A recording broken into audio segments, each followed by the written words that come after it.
and welcome to the David Tomsic Show, fighting tyranny one day at a time. Are we experiencing a coup in the United States at the hands of Donald Trump and Elon Musk? Well, many experts believe we are. I have an opinion which I will give to you at the end of this video, so stay tuned. Now, as I always do, I want to give you a definition of this term. Now, we're not looking at a military coup. There's no army people involved. We're looking at a political coup, and that's really the definition of this particular type of coup people are talking about. Sudden decisive exercise of force in politics. Now that we have that settled, let me give you an article here, and I think it's important to get articles that gives you a baseline of what many people and many organizations think. Now, this particular article is from The Guardian, written by a guy named Peter Stone. Now, he writes, "This is a coup.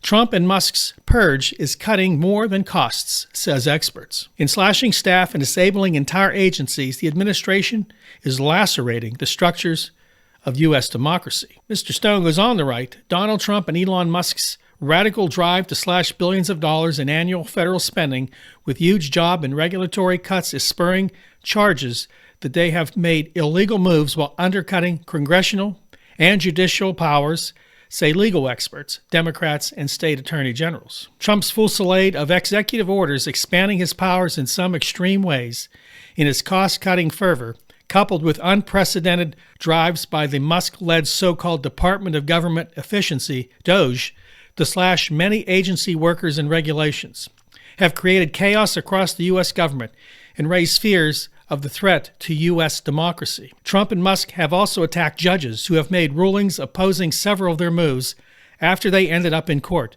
threatening at least one with impeachment and accusing him of improper interference." This was a reply by some legal experts. "In the U.S., we appeal rulings we disagree with. We don't ignore court orders or threaten judges with impeachment just because we don't like the decision. This is a coup, plain and simple," Arizona Attorney General Chris Mayers said.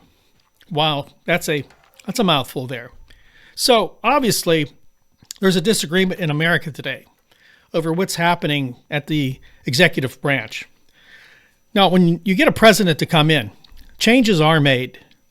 And I have stated this, that there are a lot of wasteful spending programs in America, here and overseas. I liken it this way, though. I believe that if you have a garden, and I have a garden every year, and you have multiple vegetables, and I have multiple vegetables in my garden, weeds pop up, and sometimes a lot of weeds pop up.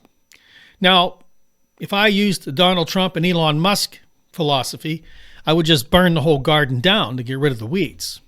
On the other hand, I want to save all the plants, the fruits of my labor, and maybe I'll just go in and work hard, take my time, and pull the weeds out. Get the weeds and leave the fruit and the vegetables alone. I digress there. But a lot of folks don't look at it this way. There's a lot of people, and I've talked to some, that really are excited that they're closing everything down because they've been led to believe, mostly by the Trump administration and a lot of right-wing extremist talk shows, news programs and such, that the federal government is bad, evil. I've even told that Democrats in general, whether you are good or not, are bad. How this works in reality, I don't know. But this is what we're up against here when you're trying to explain what this gentleman just wrote. You just can't go in and illegally go against the Constitution, go against the judge's orders. There has to be some rationality here instead of burning everything down. But there is another article. This is from the AP, a guy named Steve Menon. Now, the name of this particular article out of U.S. News, "Hundreds March in Boston to Support Democracy and Protest Politics of Trump-Musk." And there is a line of people in the picture. I'm not going to put any photos of this. Chanting "Stop the coup" and carrying signs including "I love democracy" and "Resist," hundreds of people rallied Friday in Boston against the policies of President Donald Trump and his billionaire advisor, Elon Musk.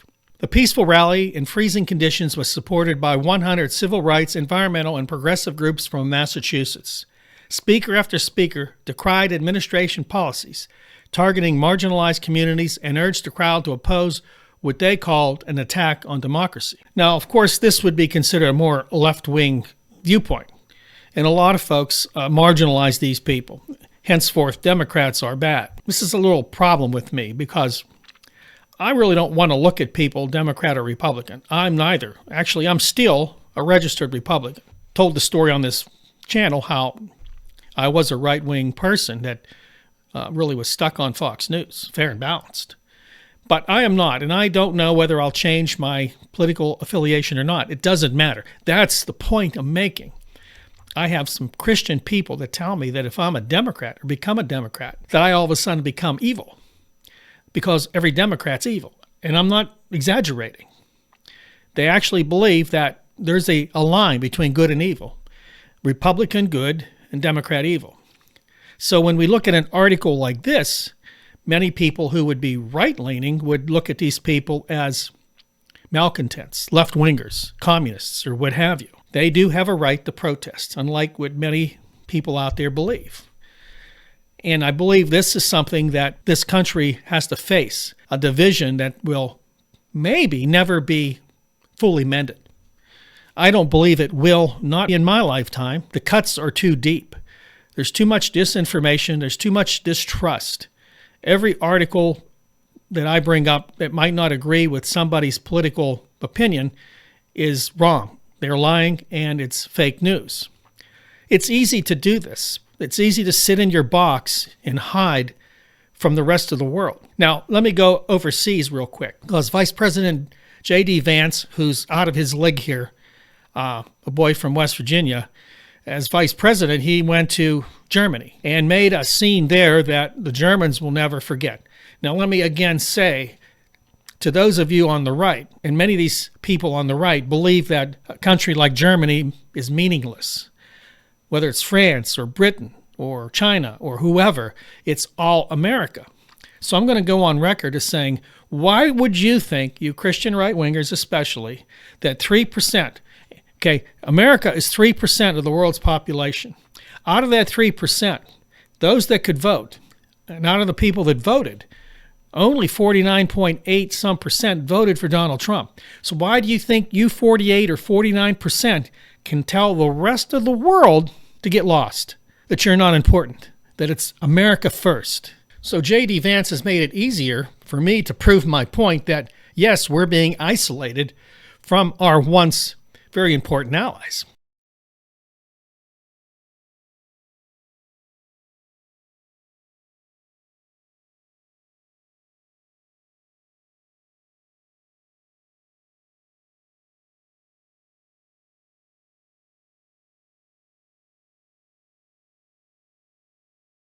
The day after Mr. Vance stunned the Munich Security Conference by telling German leaders to drop their so-called firewall and allow the hard right Alternative for Germany, or AfD, to enter their federal government, Mr. Schultz accused Mr. Vance of effectively violating a commitment to never allow Germany to be led by fascists who could repeat the horrors of the Holocaust. J.D. Vance should never have supported the ADF.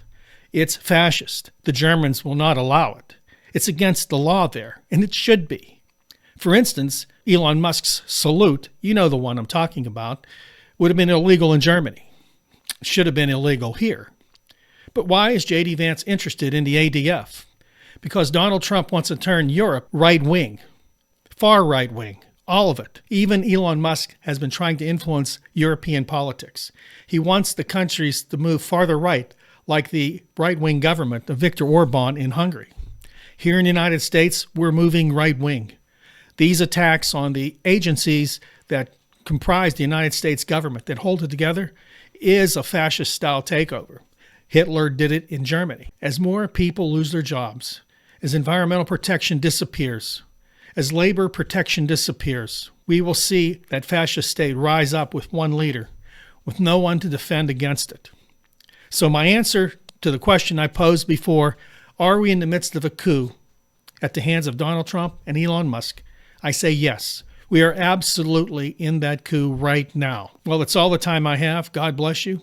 Don't forget to join our revolution against tyranny. Make sure you like, subscribe, and share this video. And I'll see you next time right here on The David Tomsic Show.